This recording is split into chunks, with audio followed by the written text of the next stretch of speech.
वस्तु को दर दर लेकर बेचते फिर रहे हैं कि कोई उसका खरीदार मिल जाए और कोई आपको मिल नहीं रहा है। प्राणामपि दुर्लभा, ये देवताओं के लिए दुर्लभ है। अब ये बिल्कुल पक्का हो गया। जब यह को आसन मिलेगा, गले में एकदम 5-6 माला गिरेगी, सब कहेंगे लो जी ये आए इंद्र जी महाराज। पर हमारे साथ तो कोई व्यवहार नहीं हुआ। ऊपर से जो मौन श्रोता था उसने ये कह दिया किस चीज को ठाए फिरते हो, ये तो सारहीन है। इंद्र लज्जित हुआ। इसका कारण क्या है? यहाँ सुखदेव जी हंसे हैं। सुखदेव जी की हंसी का कहीं भागवत जी में वर्णन नहीं है, पर जिस समय परीक्षित का और इंद्र का संवाद हुआ तो वहां वर्णन आया कि सुखदेव जी यहाँ हंसे और कैसे हंसे। कारण क्या था?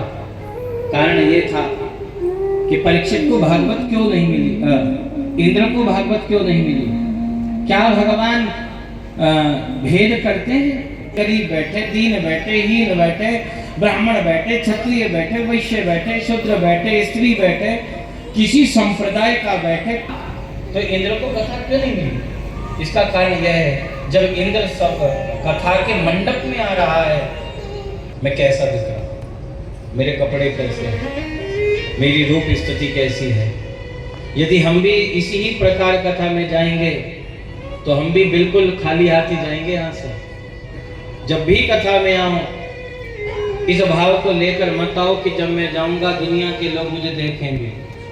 केवल कथा में इस दृष्टि से आना चाहिए, जब मैं कथा में जाऊं कोई देखा ना देखे, मेरे गोविंद की दृष्टि मुझ पर पड़ जाए। यही कथा का भाव होना चाहिए। कोई हम किसी को दिखाने के लिए आए हैं। अब सूरदास जी तो जन्मान रहे, जब लालटेन लेकर चलते श्रीनाथ जी का मंदिर आ जाता तो लालटेन सिर पर भर लेते। तो जो आंख मान व्यक्ति थे रसिक जन, वो कहते सूर तू बावला तो नहीं हो गया, तो नहीं हो गई, तू करता क्या है? जब तू यहाँ पंक्तियों में लगता है तो तू यहाँ लालटेन को सिर पे काहे कर लेता?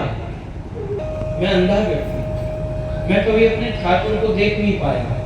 तो इतनी भीड़ होती इसके मंदिर में, कहीं ये भीड़ में ये ना बोल जाए कि इसका सूर्य कहीं है या नहीं है, तो मैं लालटेन को सिर पर रखकर अनुमान कराता हूँ प्रभु उस भीड़ में मुझे मत भूल जाना, क्योंकि मेरे जैसे तो लाखों आपके दरबार में रोज माथा टेकते हैं प्रभु जी। तो लालटेन लेकर संकेत कराता, हे श्रीनाथ जी एक बार मेरी ओर देख लेना। यदि आपने तो इस व्यवहार से युक्त होकर मत जाना कि जब मैं जाऊं बस सब मुझे देखे, मेरे कपड़ा देखे, मेरा रूप नहीं, मेरे गोविंद मुझे देखे, तब तो कथा का फल जीव को प्राप्त होगा। इसलिए इंद्र को कथा की रसानुभूति नहीं हुई। क्यों नहीं हुई? उस लेवल का व्यक्ति था ही नहीं ना। चला गया इंद्र, आत्मलज्जित हुआ, पहुंच गया ब्रह्मा के दरबार में। पहुंचा, ब्रह्मा से जाकर कहते प्रभु इतनी तो लोक निंदा कभी सही नहीं, अपराध कर दिया। क्यों? क्या वो कोई कथा सुन रहा था, हमने कहा इसका पुण्य हमें मिले, हम अमृत देने गए थे, तो उसने तो साफ साफ नकार दिया जब ऐसा कहा। अब ब्रह्मा जी विचार रहे हैं। क्या विचार रहे ब्रह्मा जी? ब्रह्मा जी देख रहे, ब्रह्मा जी भागवत जी के प्रथम श्रोता हैं। ब्रह्मा जी भागवत जी के समग्र विषयों को जानते हैं, पर आज अनभिज्ञता प्रकट कर रहे, अनभिज्ञता प्रकट करते। जैसे माँ बालक को दवाई यदि बालक ना खा रहा हो ना, तो माँ अपने मुंह में रख के दिखाती, देख मैंने भी खा लिया, एक नाटक करती है कि बालक भी उसे मुंह में रख लेता। ऐसे ब्रह्मा जी ने जाना ये इंद्र अबोध है, अभी इसे कुछ पता नहीं।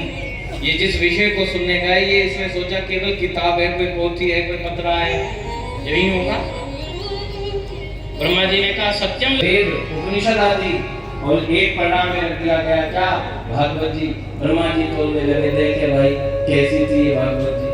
तो जैसे तोला तो भागवत जी का पढ़ा क्या हो गया? भारी हो गया। इतना भारी हुआ कि गुंदुनियां बज गई आकाश में, जय जयकार हो गई, पुष्प की वृष्टियां हो गई। बोलो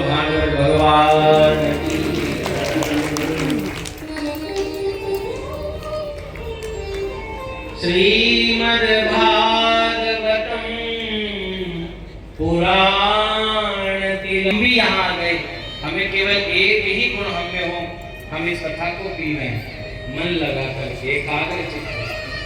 तो ये कथा कैसे प्रारंभ हुई महाराज सुनावे,